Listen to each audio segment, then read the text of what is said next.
En el presente trabajo se da a conocer el proyecto general en el que se estuvo trabajando a lo largo del módulo Propedéutica en el campo de los procesos socioculturales a cargo de la maestra Maribel Paredes Molina. Se presentan paso a paso cada una de las partes que fueron conformando nuestra evaluación formativa en equipo. En primer lugar, resaltamos elementos teórico-metodológicos que contextualizan el subtema elegido, que es la inclusión social de personas con discapacidad dentro del marco de los procesos socioculturales. Posteriormente se menciona el planteamiento del problema que se decide investigar de acuerdo al ámbito de los estudios socioculturales. Después de ello señalamos las razones para llevar a cabo dicha investigación. Indicamos objetivo e hipótesis, así como la metodología que utilizamos para poner a prueba estas últimas. Detallado lo anterior, finalmente se muestran los resultados que se obtuvieron, el análisis que se hizo de ellos y las conclusiones a las que se llegó. Para cerrar este trabajo, cada una de las compañeras que conformamos el equipo de investigación y que pudimos realizar este proyecto, dejan un comentario personal. Iniciamos. La revisión teórica tuvo como antecedente lecturas acerca de la inclusión social de personas con discapacidad en México. Leímos algunas notas periodísticas y observamos la presencia de estas personas en cada uno de nuestros lugares de residencia. A partir de esto pudimos describir, mediante fichas de trabajo individual, aspectos que consideramos relevantes sobre la interacción entre personas con discapacidad y sin ella. Posteriormente recurrimos a referencias teóricas y metodológicas en las que nos apoyamos para diseñar nuestro proyecto de investigación, el cual se acerca al papel que tiene la familia extensa en el proceso de inclusión social de personas con discapacidad. El documento en el que presentamos los puntos teóricos y metodológicos que contextualiza el tema dentro del marco de los procesos socioculturales, en resumen, fue el siguiente. La discapacidad para García y Fernández 2005 se entiende actualmente como una construcción social que parte del no reconocimiento de las diferencias del otro, del cómo la sociedad aborda el tema de la diferencia, comparable con todas las formas de discriminación que han existido por género, etnia, clase social o en este caso discapacidad. Para estos autores, por tanto, la discapacidad no existiría si todas las personas nos reconociéramos en las diferencias. Para ellos únicamente seríamos o somos seres diferentes. Por consiguiente, hablar de diferencias implica hablar de equidad y de igualdad. Por su parte, el modelo social caracteriza a la persona con discapacidad a partir del cuerpo, más que identificar qué tan completo está anatómicamente y qué tan bien funcione de acuerdo con la norma. Este enfoque se concentra en descubrir las habilidades y las capacidades que este individuo ha desarrollado con el cuerpo que posee, para después, por medio de procedimientos sistemáticos, potenciarlas. El entorno inmediato o familia se tiene en cuenta en este modelo, el proceso por el cual pasan sus miembros al recibir la noticia de que uno de ellos ha sufrido una lesión o dificultad que desembocará en una discapacidad. Según cómo evolucione ese proceso, los miembros de la familia construirán un concepto de su familiar y justamente este concepto facilitará o entorpecerá el desarrollo de habilidades y capacidades que intervendrán de manera directa en su mayor o menor integración, primero en la familia y luego en los otros entornos.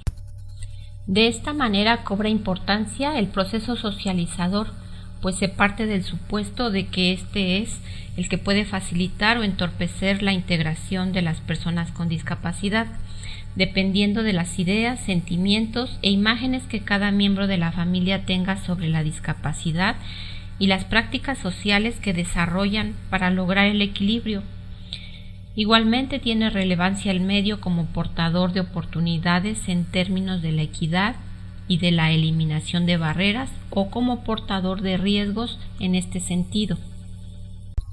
Los anteriores argumentos dejan ver que son las barreras a la inclusión las causas importantes de la discapacidad y que esta no es un proceso que tiene origen en el individuo, sino en procesos sociales más amplios y en la interacción interpersonal e interinstitucional en las oportunidades que ofrece el medio social. considerando entonces que las barreras a la inclusión se cultivan en los procesos sociales en donde un primer contexto es la familia, habrá que retomar lo dicho por Spitia y Montes, 2009, quienes mencionan que la familia a lo largo de la historia de la humanidad ha sufrido transformaciones paralelas a los cambios de la sociedad. Las funciones de proteger, socializar y educar a sus miembros las comparte cada vez más con otras instituciones sociales como respuesta a necesidades de la cultura. De aquí que las funciones de la familia se cumplen en dos sentidos, uno propio que esta institución tiene, como es la protección psicosocial e impulso del desarrollo humano de sus miembros, y un segundo sentido externo a ella, como es la adaptación a la cultura y las transformaciones de la sociedad. Pagano, 2010, menciona que la familia conforma el núcleo primario en el que se desarrollan sus miembros y las personas con discapacidad, que al igual que las demás personas tienen derecho a residir en ellas. En particular, en las familias de niños con discapacidad, de acuerdo a Rodríguez y Guerrero, 2012, es común identificar sobreprotección por parte de los demás miembros. En algunas ocasiones se considera que los menores no poseen la capacidad para realizar una actividad específica. Se desea evitar que se hagan daño. Estas actitudes y prácticas cotidianas comúnmente observadas en el seno de las familias con niños y niñas con alguna discapacidad no favorecen el desarrollo de su independencia, debido a que estas habilidades se adquieren y desarrollan a través de pequeñas y sencillas actividades que acontecen primordialmente en el hogar. Finalmente, si atendemos al modelo ecológico, vemos que está constituido por 4 componentes: proceso, contexto, tiempo y persona, y plantea que el individuo se ve influenciado por 3 sistemas, cada uno de ellos incluido dentro del otro. Por tanto, la persona con discapacidad está influenciada por diferentes factores a lo largo de su vida. Dichos factores van a ejercer una influencia única, así como una respuesta particular en cada persona. Así, en el microsistema se parte del sujeto como persona autónoma, que decide, que participa, que es influenciada por los ambientes como la escuela, el trabajo, los amigos. Y en este sistema la familia se convierte en el apoyo natural con que cuenta la persona. Es el principal sistema en el que convive el individuo y de él depende en gran medida el proceso de adaptación a la nueva situación de discapacidad. Entonces, una inadecuada adaptación familiar afectará negativamente el desarrollo de la persona con discapacidad, reduciendo la capacidad de ésta a integrarse en los diferentes roles de su comunidad. De acuerdo a ejes teóricos revisados, se considera que el trabajo investigativo se orienta hacia la situación de cómo el familiar directo apoya o no el proceso de inclusión del familiar que presenta alguna discapacidad. En México existe una indagación escasa respecto a las prácticas concretas que potencian la exclusión o inclusión. Planteamos que si la familia es el primer sistema en el que se convive y del que pudiera estar dependiendo en alguna medida el proceso de inclusión social, y de similar forma, como se ha comprobado que de él depende el proceso de adaptación e integración familiar, buscamos responder: ¿cómo es entonces que la familia extensa apoya el proceso de integración e inclusión de su familiar con alguna discapacidad?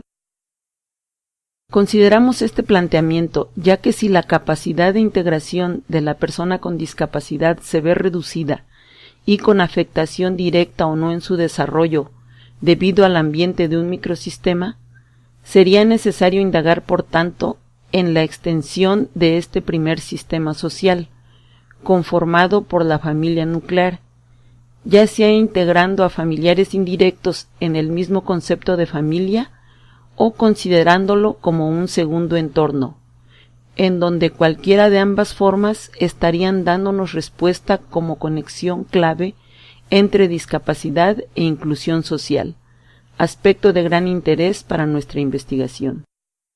Consideramos que para la práctica de la psicología social, responder más puntualmente a este planteamiento estaría repercutiendo en la comprensión de los procesos de influencia social que mantienen el fenómeno de exclusión en la discapacidad y que al inicio de nuestra teoría se comparó con todas las formas de discriminación que han existido.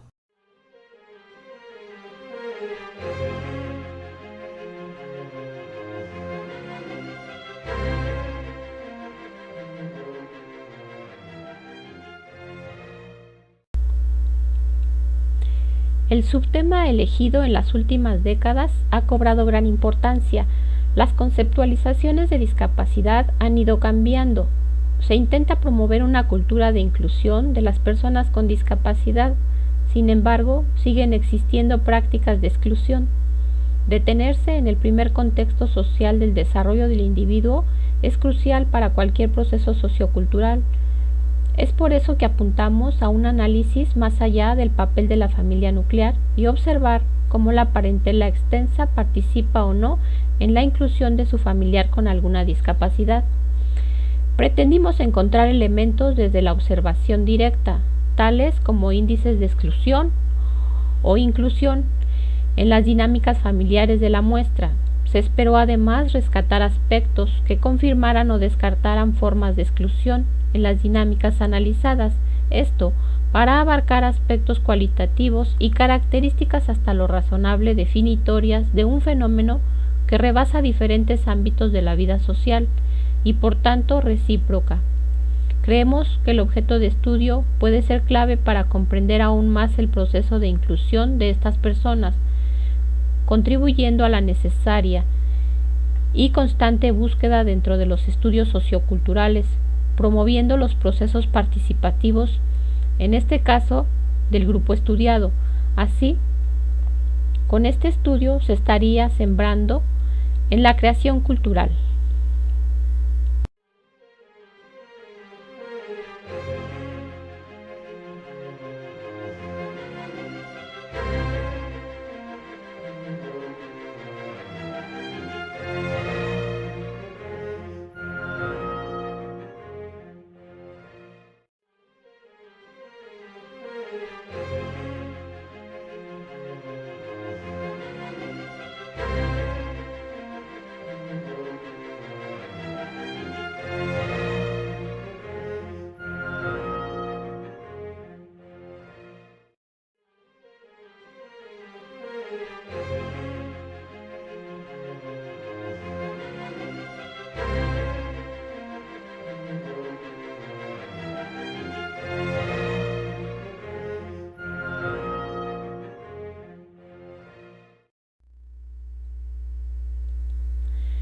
Las hipótesis se evaluaron a través de los datos que se pudieron conseguir mediante una metodología cualitativa que tuvo en cuenta aspectos subjetivos de las relaciones socioafectivas entre los actores de interés en nuestro estudio. Consideramos que a través de esta metodología podríamos comprender más la realidad estudiada, abarcando aspectos particulares del contexto en cuestión. Una primera fase fue lograr cierta empatía con el sujeto y accesibilidad a esas dinámicas de interés. Posteriormente se fueron haciendo observaciones desde el sondeo a familiares directos que fueron abordados en centros asistenciales para la discapacidad en 3 diferentes localidades. Una muestra se tomó en el estado de Baja California Sur, otra en Oaxaca y una tercera en el estado de Puebla. La muestra se conformó de la siguiente manera.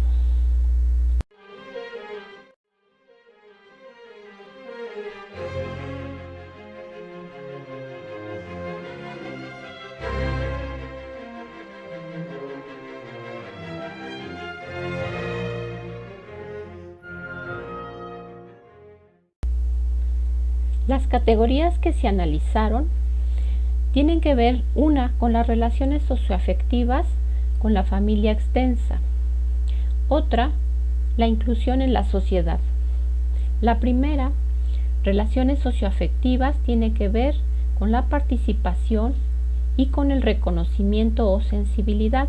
Y la segunda tiene que ver con el desarrollo y la calidad de vida.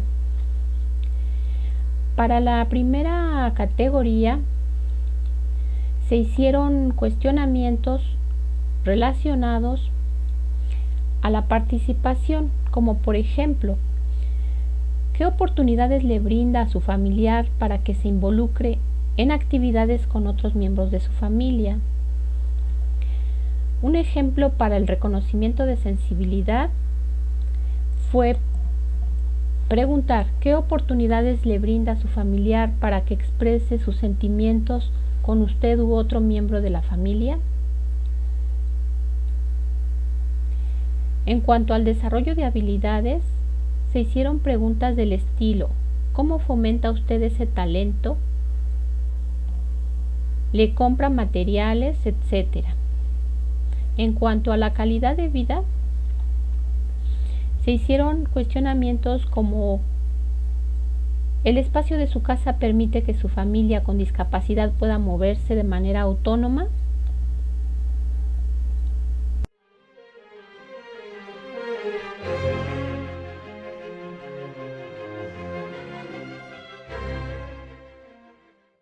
A continuación se presentan los resultados obtenidos en las entrevistas realizadas a los familiares extensos del familiar discapacitado. En la tabla 1 se muestran los datos demográficos de los 11 sujetos entrevistados, considerando parentesco, ocupación y nivel socioeconómico de cada uno.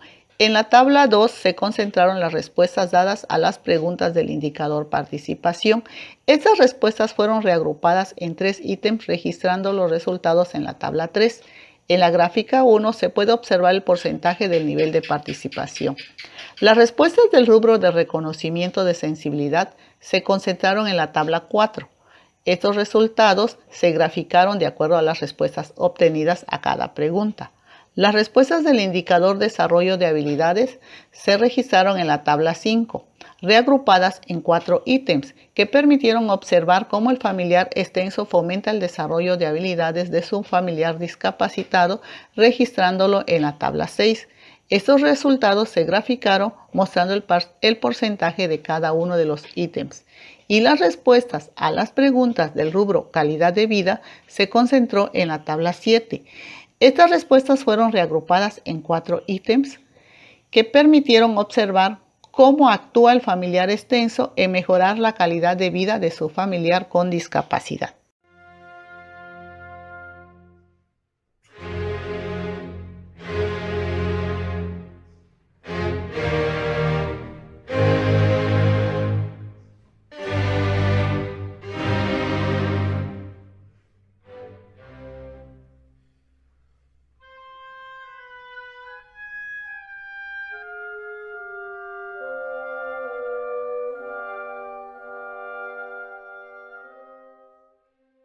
Lo investigado revela que las personas desconocen cómo pueden practicar la inclusión, haciéndoles falta reconocer ejes verdaderamente inclusivos que no son parte aún de lo que les gusta hacer, por ejemplo, las festividades.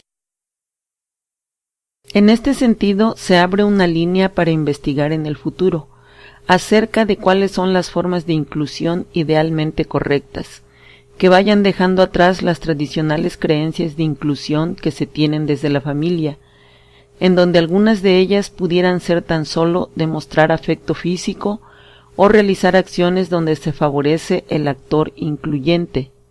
Si bien estas últimas estarían fortaleciendo vínculos con el discapacitado, no deberían ser las únicas alternativas. Se sugiere que en el futuro se hagan indagaciones acerca de formas de inclusión con niveles más eficaces y posibles de promocionar a cualquier contexto o círculo social, ya sea nuclear o extenso. Finalmente, hay que señalar que los límites a esta investigación fueron diversos.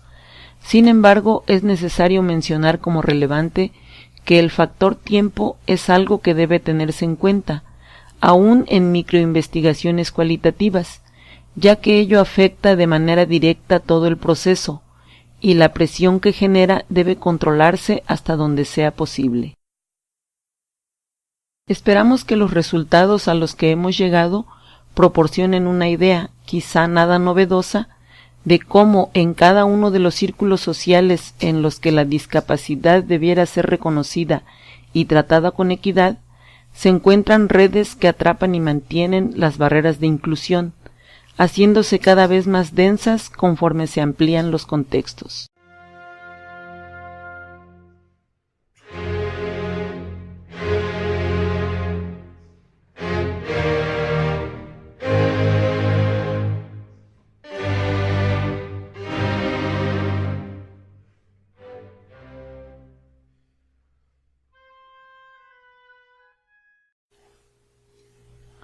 El llevar a cabo esta investigación me permitió, además de comprobar que la familia extensa no promueve la inclusión social de su familiar con discapacidad, desarrollar un trabajo de campo real que me deja experiencias que apoyan mi crecimiento personal y profesional.